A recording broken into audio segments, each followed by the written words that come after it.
कि अगर दिल के आईने काले रहेंगे, चेहरों पे कैसे उजाले रहेंगे, धुआं बन के उड़ जाएंगी सब किताबें अगर अपने होठों पे ताले रहेंगे। हम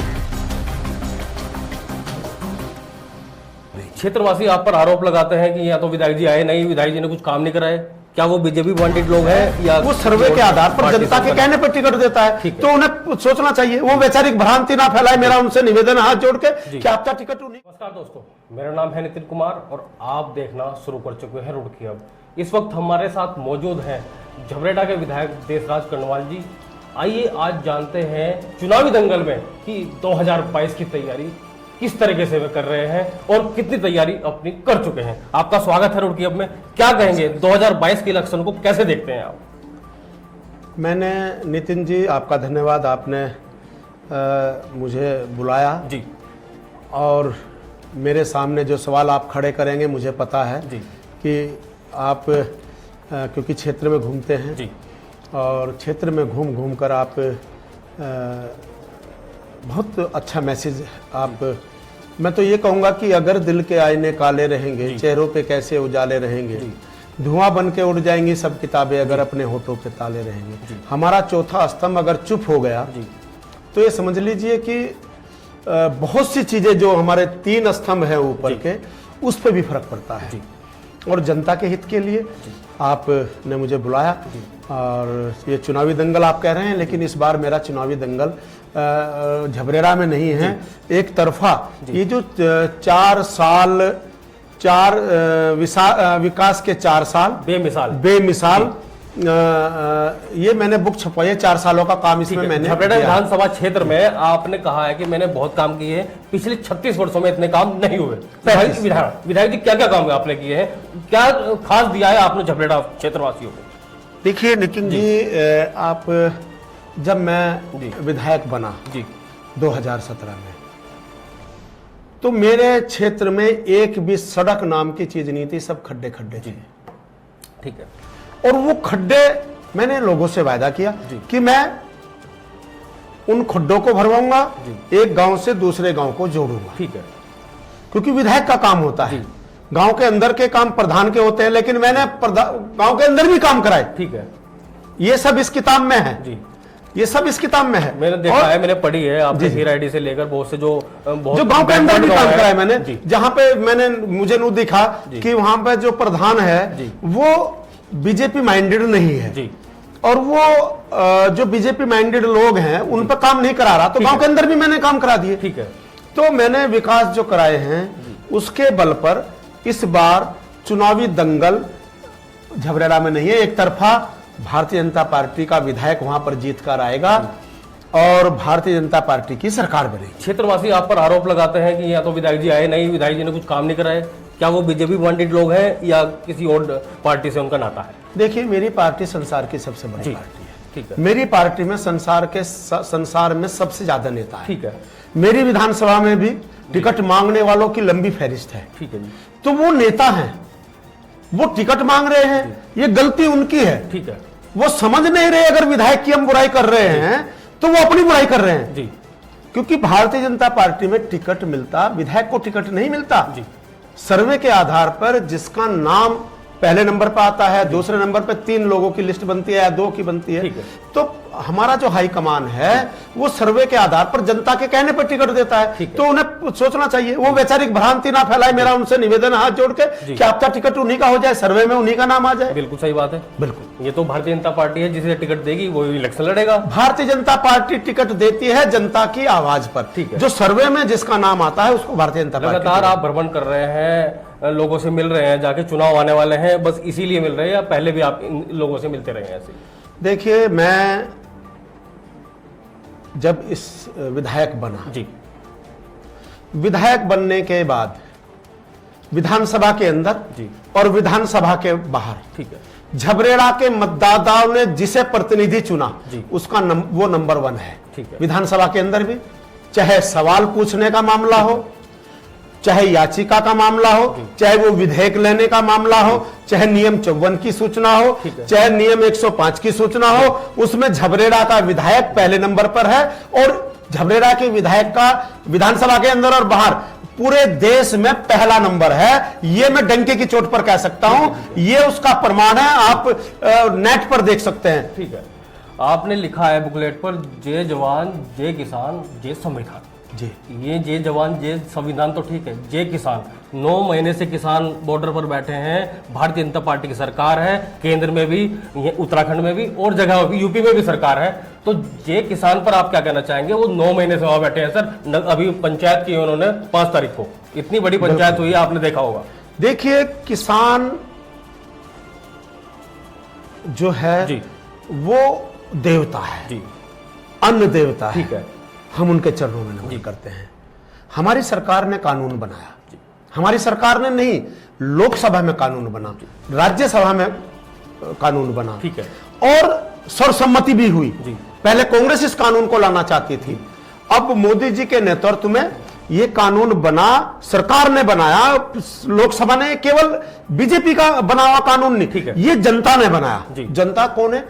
किसान भी है, मजदूर भी है, सब है, क्योंकि वहां के जो हम प्रतिनिधि चुनते हैं लोकसभा में, उन्होंने ही तो कानून बनाया। सर फिर वो कौन है जो वहां पर बैठे हैं? 9 महीने हो गए वो वहां पर बैठे हैं, उनकी बातें कोई सुनने को तैयार नहीं है। वो कह रहे हैं कि तीनों कानून हमारे लिए काले हैं, हमें ये कानून नहीं चाहिए। देखिए, जहां तक काले कानून की बात है, मैं इस बात को स्वीकार नहीं वो करता। ये क्वेश्चन आपसे इसलिए पूछा जा रहा है क्योंकि आपकी विधानसभा क्षेत्र बहुत ग्रामीण इलाके हैं जिनमें खेती होती है, गन्ना भी उत्पन्न होता है, और आपकी ही उसके मिल की बात करूं तो किसानों का बकाया मिल पर आज भी बाकी है विधायक जी, वो कहां से आएगा?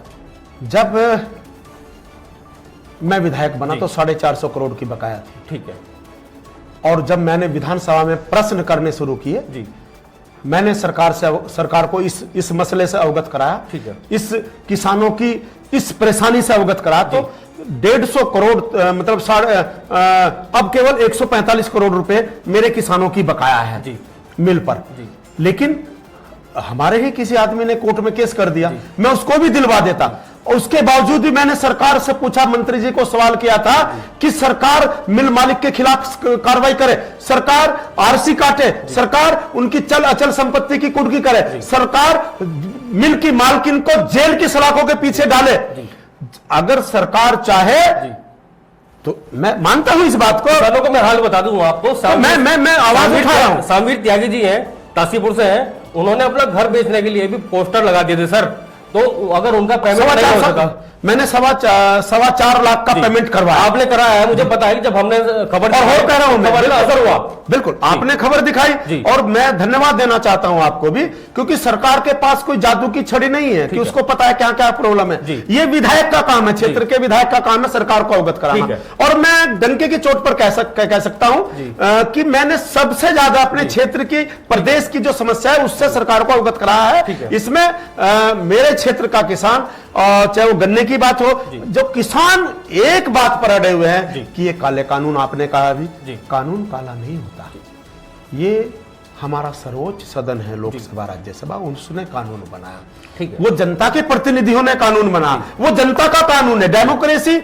Is a government of the people, by the people and for the, मतलब ये जनता की सरकार है, ये मोदी जी की सरकार नहीं कहेंगे हम इसको, ये जनता की सरकार है, जनता ने कानून बना। तो कानून काले नहीं है, कानून में अगर कोई दिक्कत है, मोदी जी ने आह्वान किया है किसानों का कि आप आइए और जो खामियां हैं आप स्वयं हमें बताइए, सरकार के सामने आइए और उनको आप कमियों को हम दूर करेंगे। 4.5 साल का आपका कार्यकाल हो चुका है, उसमें बहुत से विवाद रहे हैं, उन पर आज कुछ कहना चाहेंगे, उन बातों का सबका खंडन करना चाहेंगे? बहुत से आपसे सवाल पूछे जाते हैं मीडिया द्वारा भी। सर देखिए, जो व्यक्ति काम करने वाला होता है, पहले मेरे क्षेत्र में हरिदास जी माननीय विधायक थे जी, उन्होंने कुछ काम ही नहीं किया जी, तो जब कुछ काम नहीं किया तो उनकी बुराई क्या होगी, उन्हें कहेगा क्यों जी? जब आदमी काम करेगा, सपोज करो मैंने 100 काम किए, तो 100 काम में 10 काम कुछ गलत भी हो जाते हैं जी। तो ये इस तरह के, यानी कि ये जो मेरे सामने परेशानी लोग खड़ी कर रहे हैं वो बौखलाए हुए हैं जी। इतना काम मैंने अपनी विधानसभा में कराया है, और इतनी लड़ाई मैंने अपनी, जब मैं विधायक बना, बनते ही मैंने हर गांव के आगे जय जवान जय किसान के बोर्ड लगवाए। ठीक है, किसान देवता है जी। और ये काम हिंदुस्तान का पहला विधायक है देशराज कर्णवाल जी, जो किसानों का किसानों को नमन करता है, और हर गांव के बोर्ड पर जय जवान जय किसान के बोर्ड लगाकर मैंने ये सिद्ध किया ठीक है कि किसान ही ये कृषि प्रधान देश है। छत्रपति शिवाजी की यहाँ पर मूर्ति स्थापित हुई, उस पर कुछ विवाद हुआ नाम को लेकर, आप क्या कहेंगे इस विवाद को? देखो मेयर साहब जो है वो मेरे ख्याल से पता नहीं किस तरह से, ये मेयर साहब की सीधी सीधी गलती पालते हैं, अधिकारियों की सीधी सीधी नहीं, सीधी सीधी मेयर साहब की गलती है। जी। उन्होंने मुझे फोन करके कहा जी कि आपका नाम है विधायक जी, आपका नाम उस पे भी लिखा हुआ है जी, बोर्ड पे भी आपका नाम, शिलापट पे आपका नाम है, और आप आइए, स्वागत आपका। ठीक है। मैंने कहा नाम की आवश्यकता नहीं है मेरे साहब। नहीं, हमने लिखवाया है क्योंकि आप सक्रिय रहते हैं, आप पार्टिसिपेट करते हैं, तो आपका नाम है उसमें आना। ये बात आपको मेयर साहब ने कही? मेयर साहब तो ने फिर कही। ऐसा क्या हुआ कि मेयर साहब ने आपके नाम के ऊपर अपना नाम लिखवा दिया? मेयर साहब का ये कहना है जी। कि कहीं से उनके पास फोन आया जी। और उन्होंने कहा कि भाई आपका नाम नहीं रह सकता। ठीक है। तो उन्होंने मुझे पूछा नहीं, वो मुझे पूछते तो अच्छा लगता मुझे। ठीक है। वो फिर पहले तो नाम लिख दिया खुदवा करके जी। मेयर साहब ने, फिर उसको पुतवा दिया और उसके ऊपर अपना लिखवा दिया। ठीक है सर। तो वो मेरे प्रतिनिधि थे सतीश शर्मा, उन्हें वहां पता चला तो उन्होंने आपत्ति जताई। अगर नाम मिट गया होता ठीक है, और वो दिखाई ना देता जी, तो फिर तो कोई दिक्कत नहीं वाली बात नहीं, क्योंकि ठीक है। नाम से नहीं प्रतिनिधि जाना था, काम से जाना जाता है। जी। आगे की क्या योजनाएं हैं आपकी, जो आगे आप चुनाव लड़ेंगे, जीतेंगे, तो झबरेड़ा वासियों के लिए क्या क्या योजनाएं आप लेकर आ रहे हैं? देखिए, विधानसभा के अंदर और विधानसभा के बाहर जी, जितना काम मैंने कराया है, उसमें जो प्रस्ताव मैंने दिए हैं, उसमें जो चीजें रह जाएंगी वो तो होंगी ही, वो तो ऑलरेडी होंगी, लेकिन मैंने विधानसभा के अंदर जो रिकॉर्ड कायम किया है, ठीक है, उसको बढ़ाने का काम करूंगा। एक दूसरा, आज मैंने एक गांव को दूसरे गांव से जोड़ा है, सड़कें बनवा दी है, केवल 2 सड़कें मेरी बाकी है, वो भी जल्दी 9 तारीख को शायद बनेगी। ठीक है। अभी माननीय मुख्यमंत्री जी आएंगे तब भी कुछ अच्छा होने वाला है। और इस बार में एक गांव को दूसरे गांव से जोड़ा है, अगली बार में एक खेत को दूसरे खेत से चक्रोड़ों को भी जोड़ने का काम करूंगा। और जो बेरोजगारी मेरे क्षेत्र में है, फैक्ट्रियों में, ठीक है, जो 70% का आरक्षण पूरा नहीं है, जहां जहां कमियां आई हैं क्योंकि कुछ लोग छोड़ के चले गए हैं, उनको करवाने का काम करूंगा।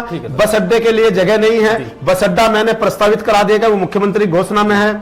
डिग्री कॉलेज है, आपका मिनी स्टेडियम है, बहुत सी चीजें हैं जो झबरेड़ा में होनी है, उनको मैं करवाने जा रहा हूं। ठीक है। तो हमारे साथ मौजूद थे झबरेड़ा विधायक देशराज कर्णवाल जी, रुड़की हब के माध्यम से।